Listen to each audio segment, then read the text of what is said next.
Magic, demon lords, gods, OP characters, guilds, oh, and panty sniffing. Season 1, Parts 1 and 2 of Jobless Reincarnation. It's recap time. This Itsukai begins with a 34-year-old NEET's untimely death by car, but as fate would have it, he's reborn as Rudius Greyheart in a realm filled with magic. Now in this new world, the once bullied and defeated NEET is born to the son of Zenith, a magic user, and Paul, a god-level flirtatious sword wielder that protects the village. Little Rudius captures his parents' attention with his strong magic abilities, which leads them to hire a magic teacher. Guided by the wise Roxy, Rudius hones his craft, casting complex silent spells that leave many in awe, including Roxy herself. Roxy also informs Rudius of the tales of Superds, a violent green-haired tribe with a gem on their forehead, and warns him to avoid them if he ever encounters one. Through various adventures, he forms heartwarming bonds, especially with the lovable Sylvie, a green-haired, red-eyed elf that was bullied for her resemblance to Superds. But it's not all play. Responsibilities come calling as Paul forces Rudius to tutor the fierce noble in Renoa, Eris Boris Greyheart. If the last name sounds familiar, don't worry. I've made a family chart. Rudius will also be tutoring Ghislaine, an old teammate of Paul's and a god-level swordswoman that will in turn train Rudius in sword art. Paul hopes this will give Rudius and Sylvie some space and prevent them from being too codependent. Rudius hopes that after 5 years of working, he can pay for Sylvie and his future magic education.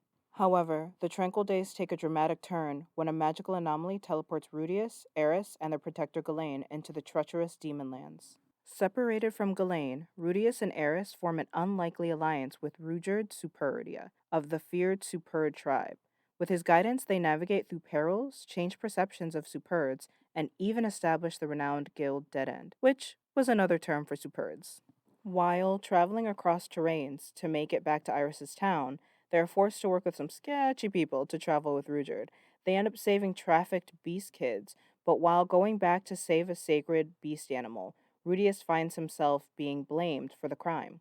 He is redeemed and found innocent when he helps save the beast village from being rampaged by the same sketchy people.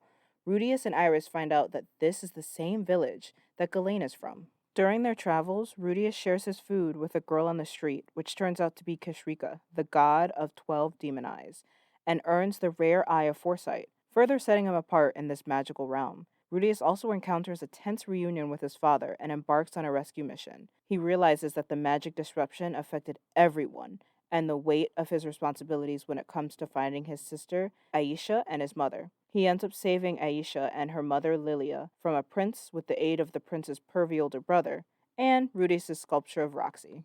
The peak action scene of this season starts with the group traveling in the Winter Mountains. Iris and Ruijerd sense an extremely strong presence as the dragon god Orsted and Nanahoshi pass by. Ruijerd warns the other two to not make a move.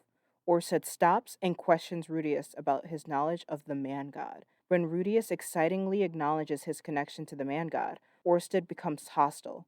After defeating Iris and Ruijerd, he stabs Rudius, instructing him to warn the man god of his impending actions. Rudius learns from the man god that he can't see Orsted's future due to his curses, limiting his powers. Additionally, he learns the Superd race has a fading curse from the spears given to the race from Laplace, and that his otherworldly origin prevents him from detecting the dragon god's power like the others did. Orsted heals Rudius and the others upon his companion Nanahoshi's request. Rudius and Iris part from Ruijerd before making it back to Iris's village, where they find Ghislaine. She also finds out that her father was blamed for the magical anomaly and killed. To save her kingdom, Iris will have to choose to accept Lord Pilman Notes Greyheart's proposal to take her in as his concubine, or leave and be labeled as dead. She decides to keep her promise to sleep with Rudius just 1 year earlier, cuts her hair, and leaves in the middle of the night with Ghislaine. She left Rudius a note that he read the next morning. The show wraps up with us seeing Rudius saddened by the departure of Iris. Why were the three saved by Orsted? Will they find Rudius' mother? What happened to Sylvie? With a blend of plot lines, potential romances, and deep-rooted histories,